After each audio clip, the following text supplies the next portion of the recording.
Welcome to this session. So today we are going to learn about arrays. So before learning about arrays, we should know what is variables. Variables are defined as named memory locations, isn't it? So named memory locations means, so inside the memory, I am going to, for example, if I am going to say int num, then in the memory I am going to have one box which is called as num, and it is going to store some number, say 10 in it. Okay, so this is what you mean by saying variables are named memory locations. The second property of variables is the value of the variable will vary. So initially num was 10, so I can now change it to 20. Okay, I can change this to 20. Now afterwards I can also change this value of num to 30. So what happened to the previous two values? They got erased. So you can store the values in the variables, but if you want to store it, these values, the variables values permanently, then C++ provides one data structure known as arrays.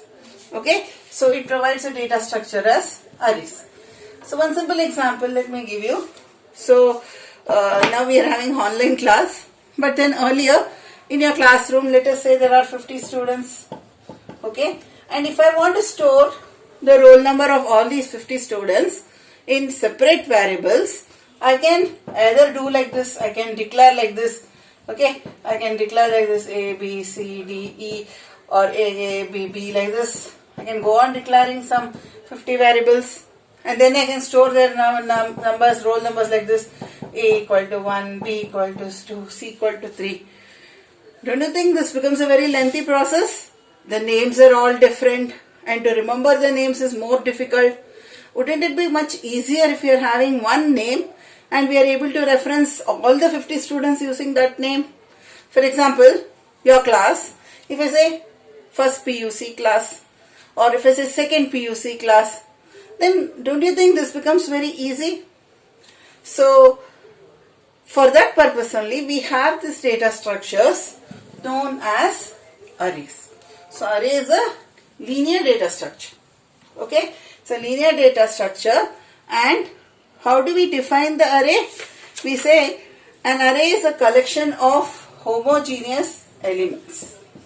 An array is a collection of homogeneous elements, okay, which are referenced by a common name.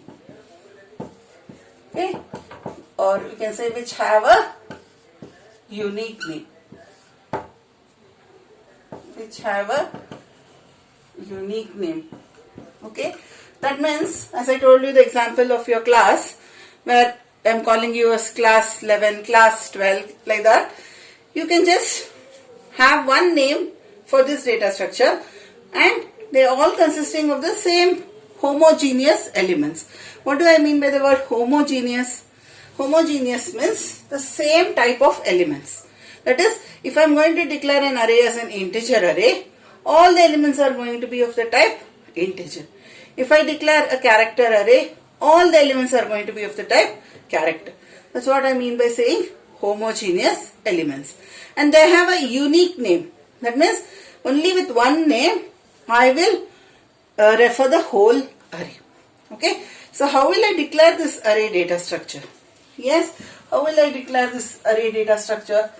It is also simple. Normal variable, how will you declare? For example, I will say int roll number. Okay, and if I want to store the roll number of say 10, I will say int roll number equal to 10.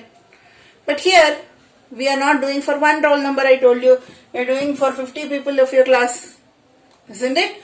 So I am going to declare the array. So what is the syntax? Syntax means the general rule. Okay, we all like rules, isn't it? So what is the syntax for declaring this array? It will be data type. Okay, please watch this: data type, array name, and in square brackets. You can't put parenthesis here. In square bracket, you are going to put the size of the array and then put a semicolon. Okay, so how will I write that? Example, if I am going to take this example here, I will say data type can be int, char, float, double. Array name, I am giving it as roll number itself. What is the size I want? I want to store 50 students, isn't it? So I will put here 50. This is clear. So int roll number 50. This is how I am going to declare an array in C++. So this is the syntax. This is the declaration of array. Okay. So int roll number 50. Now, after I have declared, you may be wondering, if I have given roll number for 50 variables, how am I going to access each and every variable? Isn't it? It's a very nice question, valid question. So, what we are going to do now is, okay, I'll just show you. For our logical representation, now I have declared the array int roll number of 50. So, how did I define the array? Collection of homogeneous elements, and it is all of the same type. So here I am having int, isn't it? So here I am having int. So all these variables are going to be of type int. We will come to that later. Now let me put this. Okay. So here I am going to have this array. Okay, I am going to logically represent this array like this in the form of boxes. Okay. What's the name of the array given? I have given it as roll number, and I told you I am going to store the value from 1 to 50. It goes 1, 2, 3, 4 up to 50. There are 50 values in this array. Now, how will I know whom I am supposed to? Like for example, if I want to access this third element, I need to write here roll number of 3, isn't it? So then I will be able to access the 3 element. But one thing you should remember, in your language like your C++, C or Java also, array elements always begin with the index number 0. Okay, so it starts from 0, 1, 2, 3 up to n minus 1. So in this case, what is n? N is 50, the number of elements in the array. N minus 1 means the last subscript will be 49. Is it clear? So if I want to access the first element, then I will be writing it as roll number of 0 in the square bracket. Then what's the value 0 is containing? Contain 1. Now if I say roll number of 3, 3 will contain what? The value 4. It can contain any value. Roll number there, we can put any value. Let me put here 4, 5, 6. Okay, here let me put say 200. So it can put that value 200, whatever be the value there. Is it clear? And what is roll number of 49? The last subscript. That is, I have put it as 50. So these values 0, 1, 2, 3, 4, 5, they are known as subscript or indices of the array. So only through these subscript or indices we will be able to access each and every element of the array. So this is an integer value. Please remember, it is an integer value. You can't put 0.1, 2.1 and all. Is this clear? Yes. Array is a collection of homogeneous elements. That means here if I have declared int, I am going to store the integer value. If I have declared a different array, if I have not declared int, if I have stored it as char, then it will become a character array. If I have declared float, it will become a float array. So here if you see, once the size of the array is fixed, okay, so here I have got 50 elements in my array. I have said int roll number of 50. Let me say in my class, let me say if it's a language class and there are only 10 students who have come for that language class, Hindi class or Kannada class or French class.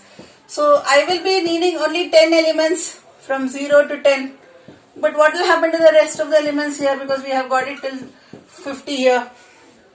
The rest of the elements become, so we are having values here, the rest of the elements become a waste. So that is one of the disadvantages of an array. So that is, the memory size is fixed for an array. We are not going to change the size of the memory size of the array. So if you are using less number of elements, then what happens? If you are using less number of elements, the array size gets raised. Or if you want more elements. So let us say you are 50 students, suddenly your class strength increases to 60. Then also you cannot be able to store, because already after 49 there is no place for you to store the elements. So then also array becomes a problem. Is this clear? So this is what we have learned today. Array is a set of homogeneous elements which is referenced by a unique name. They are accessed by something known as subscripts or indices. Okay. So these indices or index values are which is used to access each and every element of the array. They are of the same type. Okay. And they have a common name. They are referenced with a common name. Okay. And the value of subscript always, it starts from what? It will start from 0 to n minus 1. Okay, 0 to n minus 1. So these are the basic things you need to know about arrays. Now coming to the types of arrays. Okay, we will talk about the types of arrays briefly. In the next session we will go into depth. Types of arrays. Arrays can be defined as a single dimensional array.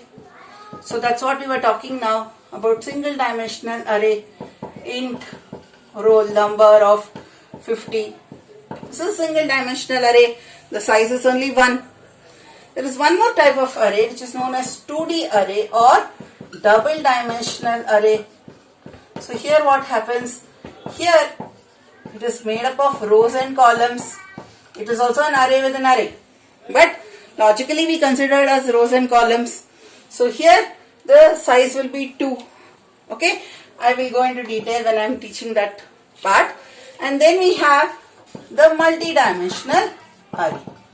So multi-dimensional array is not in your scope of study now at present. Higher studies will be learning about them. We will mainly talk about single dimensional and double dimensional array. Okay, so thanks for watching. We will learn more about these two types in the next session.